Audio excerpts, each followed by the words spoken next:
오늘 말씀의 제목은 개혁의 결과보다 중요한 것입니다. 이 시간 개혁의 결과보다 중요한 것이라는 제목으로 하나님 말씀 전하겠습니다. 종교개혁의 후예인 우리 성도님들은 종교개혁 당시 로마 가톨릭 교회의 가르침에 반대하였던 5가지의 표를 항상 가슴에 두고 있어야 합니다. 물론 우리 성도님들은 다 아시는 내용이겠지만 기억을 환기하는 차원에서 5가지의 표를 상기해 보도록 하겠습니다. 그 5가지의 표, Five Solas라고 하는데요, 이것은 다음과 같습니다. 솔라 스크립투라, 오직 성경. 솔루스 크리스투스, 오직 그리스도. 솔라 그라티아, 오직 은혜.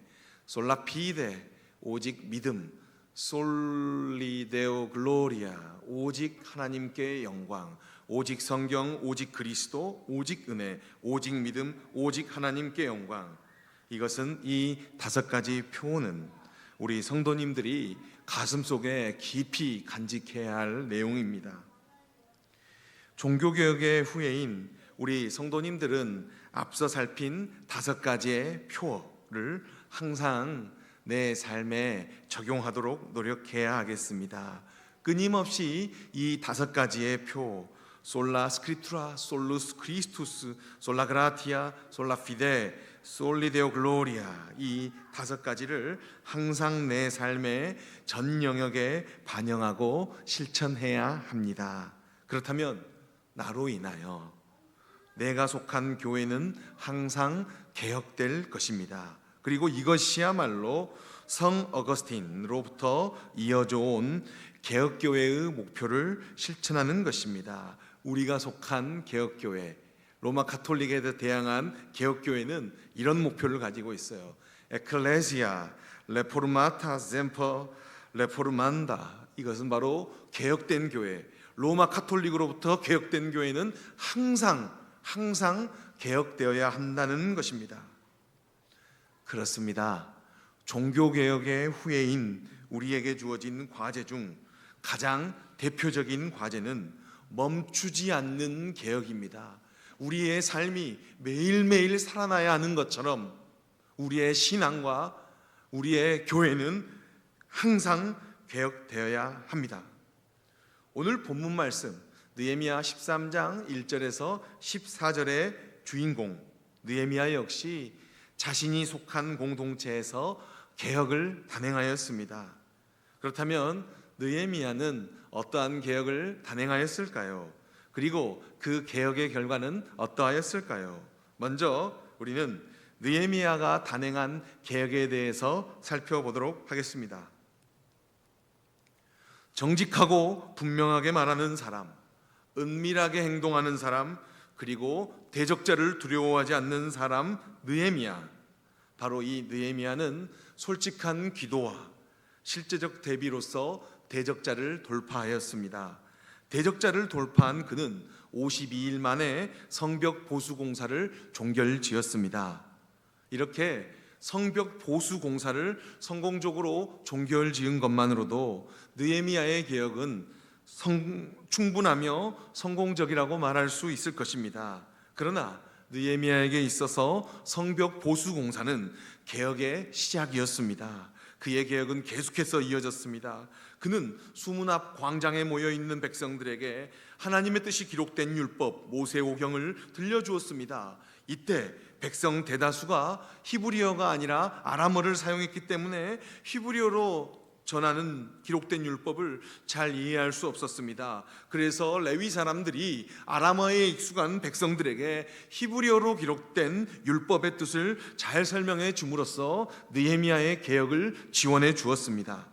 그 결과 그 이튿날 백성들은 율법에 따라 초막절을 지켰습니다. 백성들은 초막절을 진지하게 지켰습니다. 학사 에스라는 초막절을 진지하게 지키는 백성들을 위해서 율법책 모세오경을 낭독하였으며 백성들 역시 율법에 따라 7일 동안 7째 달 15일부터 21일째 되는 날 초막절을 지키며 8번째 되는 날 성회를 열었습니다. 이 성회는 강력해졌습니다. 강력해진 성회는 백성들을 금식과 회개 운동으로 이끌었습니다.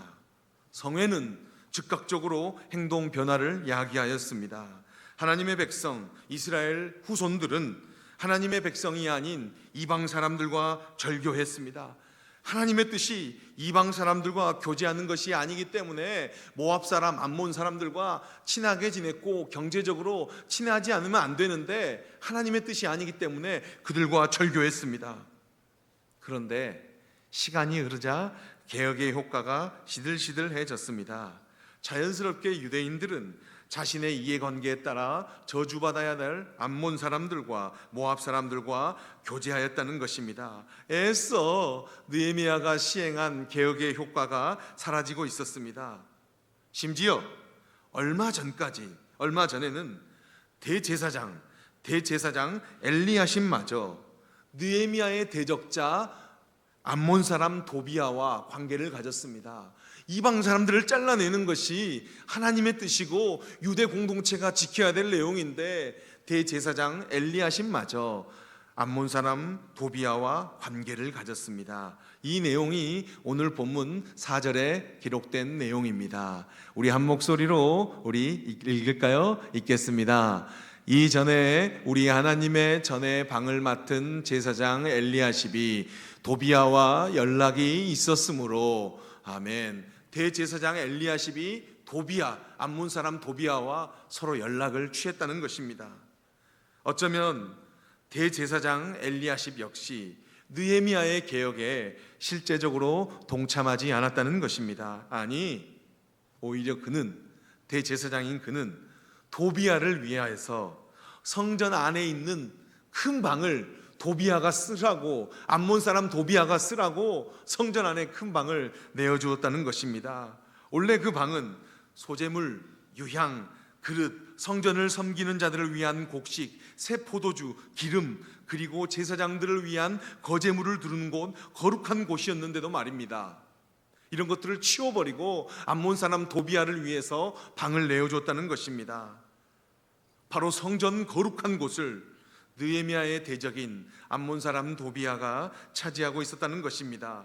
느헤미야가 이 사실을 알았을 때에는 페르시아, 성경에는 바벨론이라고 나왔는데 우리는 아닥사스다는 페르시아 왕이지 바벨론 왕은 아니다. 맞습니다. 그런데 바벨론 제국이 너무 컸기 때문에 페르시아 제국은 바벨론 제국에서 이어진 제국이다라고 성경 기록자는 생각했어요. 그거는 충분히 있을 수 있는 생각입니다. 그래서 성경에는 바벨론으로 나왔는데요, 페르시아 제국 아닥사스다 왕 제위 32년째 되는 해, 느헤미야가 아닥사스다 왕을 아련하고 예루살렘에 잠깐 휴가를 내서 돌아왔을 때 바로 느헤미야는 엘리야십이 암몬 사람 도비야를 위해서 성전 방 한 칸을 내줬다는 사실을 듣게 되었습니다. 이 내용이 오늘 본문 7절에 기록되어 있습니다. 읽어볼까요? 예루살렘에 이르러서야 엘리야십이 도비야를 위하여 하나님의 전뜰에 방을 만든 악한 일을 안지라. 아멘. 느헤미야는 알았어요. 악한 일을 알았어요. 대제사장 엘리야십이 하는 악한 일을 알았습니다. 이제 느헤미야는 도비야 방으로 가서 방 안에 살림 도구를 싹 내던졌습니다. 그리고 그 방을 정렬하게 하여 그 방에 다시 하나님의 전의 그릇과 소재물과 유향을 가져다 놓았습니다. 이렇게 대제사장인 엘리야십마저 자신의 이해관계에 따라 성전 규례를 무시하고 이방인에게 성전 안뜰 방을 내주었는데 백성들은 자연스럽게 이방인들과 소통하지 않겠습니까? 느헤미야는 개혁의 역부족을 느꼈을 것입니다. 하지만 그는 포기하지 않았습니다. 이 문제를 해결하기 위해 느헤미야는 유대인들에게 하나님의 말씀 모세의 책을 낭독하였습니다. 이 내용이 본문 1절에 기록되어 있습니다. 읽겠습니다. 그날 모세의 책을 낭독하여 백성에게 들렸는데 그 책에 기록하기를 암몬 사람과 모압 사람은 영원히 하나님의 총회에 들어오지 못하리니. 아멘. 느헤미야는 신명기 23장 3절에서 5절까지의 말씀을 인용하면서 암몬 사람과 모압 사람들은 여호와 하나님의 총에 10대에 이르러서 들어오지 못할 뿐만 아니라 영원히 못 들어온다 라는 그러한 내용과 또 그에 대한 이유를 설명하였습니다.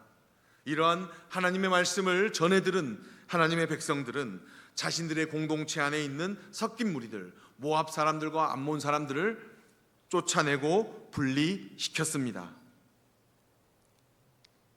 또 느헤미야는 성전 관리들, 성경에서는 민장이라고 나왔는데요, 성전 관리들이 성전을 섬기는 레위 사람들과 노래하는 자들에게 정당한 정당한 사례를 지불하지 않았다는 것을 알게 되었습니다. 이 일로 인하여 레위 사람들과 노래하는 자들은 정당한 몫이 지불되지 않으니까 성전에서 맡은 일을 떠나고 자신의 밭으로 떠나게 되었습니다. 이 일을 들은 느헤미야는 성전 관리들, 오늘 본문의 말씀에 따르면 민장들을 찾아가서 그들을 꾸짖었습니다. 그리고 다시 레위 사람들을 불러서 레위 사람들로 하여금 성전에서 맡겨진 자신의 고유한 업무를 수행하도록 하였습니다. 이렇게 성전의 기능이 정상화되자 온 유다 사람들은 다시 곡식, 새 포도주, 기름의 11조를 성전에 바쳤습니다. 느헤미야는 이러한 정상화가 지속되도록 셀레미야 제사장, 사독 서기관, 레위 사람 브다야를 재정 책임자, 본문에 따르면 창고 책임자로 삼았습니다. 그리고 삭굴의 아들인 하난을 다음가는, 그의 버금가는 책임자로 삼았습니다. 왜냐? 이들은 모두 정직하고 공평한 사람이었기 때문입니다. 이렇게 성전의 고유한 업무를 수행하는 일꾼을 세움으로써 성전을 개혁한 느헤미야는 하나님께 이렇게 기도했습니다. 하나님, 제 노력을 기억해 주십시오 라고 기도했습니다. 이 내용이 오늘 본문 14절에 기록되어 있습니다. 여러분, 느헤미야와 같이 14절 말씀 한번 같이 읽을까요? 네, 하나님이여, 이 일로 말미암아 나를 기억하옵소서. 네, 하나님의 전과 그 모든 직무를 위하여 내가 행한 선한 일을 도말하지 마옵소서. 아멘. 그렇습니다. 개혁을 하는 사람은 기도로 개혁을 마무리해야 합니다. 하지만 왠지 느헤미야의 기도를 보면 하나님께, 하나님, 저 이렇게 고생했어요. 하나님, 저 이렇게 힘든 가운데서도 고생했어요. 저를 꼭 기억해 주세요 라고 기도하는 이런 말씀을 볼 때 자신의 의를 세우는 것 같아 조금 부자연스럽습니다. 그런데 이와 비슷한 느헤미야의 기도가 같은 장 22절, 29절, 31절에 기록되어 있는데요, 한 구절씩 우리 읽어보겠습니다. 읽겠습니다. 내가 또 레위 사람들에게 몸을 정결하게 하고 와서 성문을 지켜서 안식일을 거룩하게 하라 하였느니라. 내 하나님이여, 나를 위하여 이 일도 기억하시옵고 주의 크신 은혜대로 나를 아끼시옵소서. 잠깐 말씀 띄워주세요. 안식일을 안 지키니까 그 다음 내용인데요, 하나님, 제가 안식일을 기억하여 거룩히 지키라고 했습니다. 제사장들과 레위 사람들이 이 규례를 잘 지키지 않으니까 제가 이렇게 말했습니다. 하나님, 저를 기억해 주시고 저를 아껴 주시옵소서. 이런 기도입니다. 29절입니다. 읽겠습니다. 네, 하나님이여, 그들이 제사장의 직분을 더럽히고 제사장의 직분과 레위 사람에 대한 언약을 어겼사오니 그들을 기억하옵소서. 하나님, 그들은 하나님의 말씀을 어긴 자들입니다. 하나님, 그 사람들의 죄를 기억해 주십시오 라고 기도하고 있어요. 31절입니다. 읽겠습니다. 또 정한 기한에 나무와 처음 익은 것을 드리게 하였사오니 내 하나님이여, 나를 기억하사 복을 주옵소서. 아멘. 느헤미야가 이렇게 기도했어요. 나무와 처음 익은 것을 제가 드리게 했습니다. 하나님께 정성껏 드리지 않는 사람들에게 제가 그들을 교정시키면서 나무와 처음 익은 것을 드리게 했습니다. 하나님, 저를 기억해서 복을 주십시오. 멋지지 않는 기도 같아요. 또 느헤미야의 이러한 기도는 왠지 개혁에 성공한 사람 기도 같지 않습니다. 아무래도 느헤미야 자신은 최선을 다해서 개혁을 해서 표면적으로는 결과를 보았어요. 하지만 실제적으로는 결과가 나지 않는 사람의 기도 같습니다. 그리고 우리가 성경 역사를 알면 느헤미야의 개혁이 성공적이지 못했다는 것을 알 수 있습니다. 하지만 우리도 알다시피 유대 공동체를 회복시키려는 느헤미야의 노력은 예수 그리스도의 사역으로 인해서 시작되고 완성될 때까지는 역부족이었습니다. 예수 그리스도는 친히 자신의 몸을 한 번에 완벽하게 들이심으로 완벽한 유대 공동체, 새로운 예루살렘을 세우셨는데 느헤미야의 사역은 역부족이었습니다. 정리하겠습니다. 종교개혁이나 느헤미야의 개혁 모두 하나님의 말씀으로 시작되었습니다. 분명히 하나님의 말씀은 개혁의 힘입니다. 동시에 개혁의 완성은 기도입니다. 마지막으로 우리는 자신의 목숨을 걸며 유대 공동체를 회복시키려는 개혁을 단행한 느헤미야를 통해서 알 수 있는 사실은 개혁보다 중요한 것은 개혁에 임하는 자세임을 생각할 수 있겠습니다. 개혁에 임하는 자세는 최선을 다하는 것입니다. 왜냐? 최선을 다하면 하나님께서는 하나님의 때에 개혁을 완성할 것이기 때문입니다. 기도하겠습니다.